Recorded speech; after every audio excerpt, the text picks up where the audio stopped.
सल्ट में उपचुनाव का प्रचार रफ्तार पकड़ चुका है। 17 तारीख को मतदान होना है, यानी अब कैंपेनिंग के लिए या प्रचार के लिए दिन बहुत कम बचे हैं। इसीलिए तमाम उम्मीदवारों ने पूरी ताकत झोंक दी है। गंगा पंचोली कांग्रेस से उम्मीदवार हैं, बीजेपी से महेश जीना है।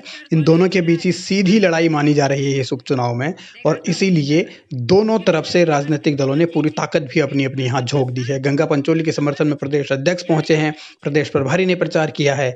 गंगा पंचोली खुद गांव-गांव जा रही हैं, हर गली पहुंचने की कोशिश कर रही हैं, और इस सियासत के बीच जबकि कांग्रेस में ये दिखाने की कोशिश हो रही है कि वो एकजुट है, लेकिन असल में ऐसा है नहीं। क्योंकि गंगा पंचोली से पहले यहाँ के विधायक 2 दफ़ा कांग्रेस के रहे रणजीत सिंह रावत इस प्रचार से नदारद हैं।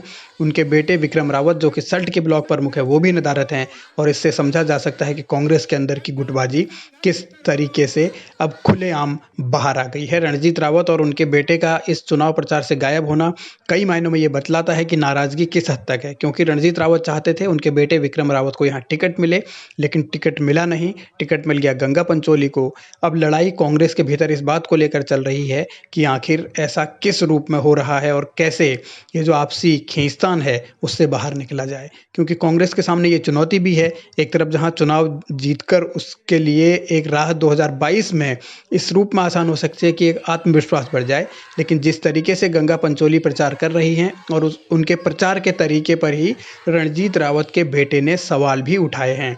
और ये सवाल इसलिए भी ज़्यादा महत्वपूर्ण है क्योंकि मौजूदा दौर में जबकि अब बहुत ज़्यादा वक्त वोटिंग में है नहीं, और कांग्रेस के जब दूसरे बड़े नेता हैं तो रणजीत रावत का वहाँ से गायब होना ये एक बेहद दिलचस्प राजनीति कांग्रेस के अंदर की है। और ये संकेत भी है कि फिलहाल हालात सामान्य नहीं हैं, और ये हालात अगर इसी तरीके से रहे तो फिर उपचुनाव में कामयाबी मिलेगी कैसे। क्योंकि रणजीत रावत यहाँ से 2002 और 2007 में विधायक रह चुके हैं कांग्रेस के टिकट पर। और रणजीत रावत के बेटे ने सबसे बड़ी बात जो कही है वो इन पोस्टरों को लेकर कही है जो गंगा पंचोली अपने प्रचार में इस्तेमाल कर रही हैं।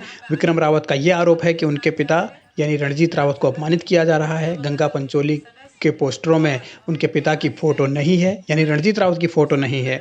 तो ये साफ रणजीत रावत के बेटे ने कहा कि गंगा पंचोली नहीं चाहती कि विक्रम रावत जो कि सल्ट के ब्लॉक प्रमुख हैं और रणजीत रावत जो यहाँ से पूर्व में विधायक रहे हैं, उनका साथ गंगा पंचोली नहीं चाहते हैं। तो इस तरीके की सियासत अगर कांग्रेस में चल रही है तो ये बहुत अहम है कि इन हालातों में जबकि एकजुटता का दावा किया जा रहा है, जब रणजीत रावत नहीं है या गुटबाजी हो रही है तो चुनाव जीता कैसे जाएगा, और इससे 2022 की राह में भी बहुत सारे कांटे आएंगे।